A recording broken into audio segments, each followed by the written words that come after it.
L'incendie de lundi soir à l'hôpital de Rouyn-Noranda pourrait avoir des conséquences pour longtemps.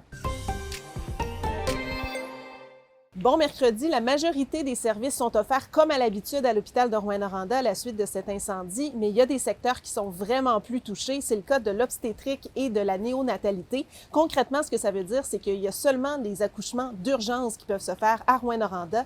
Toutes les autres femmes qui accouchent vont être transférées dans un autre centre de la région. Ça veut aussi dire que Rouyn-Noranda ne peut plus accueillir les bébés prématurés. C'était le centre régional pour accueillir les bébés à partir de 32 semaines de grossesse. Des familles pourraient devoir rester à Montréal pendant plusieurs semaines. Je vous présente maintenant des images captées à Saint-Maurice-de-Dalquier, près d'Amos, il y a quelques jours. Il pourrait y avoir eu le passage d'une micro-rafale. Environnement Canada a donné le mandat à la Western University d'enquêter dans le cadre du projet Norton Tornadoes. Et en terminant, c'est aujourd'hui qu'entrent en action les équipes du Kodiak d'Amos en basketball 3 contre 3. Ils ont été choisis pour représenter le Québec aux Jeux de la francophonie canadienne. Je vous laisse sur un extrait d'un reportage qu'on vous propose sur l'application Info. C'est un sport que les jeunes pratiquent moins au Québec, mais qui est en émergence. D'ailleurs, ça a commencé aux derniers Jeux olympiques. Il y a eu la première compétition de 3 contre 3, donc c'est vraiment en émergence pour faire découvrir aussi ce sport-là.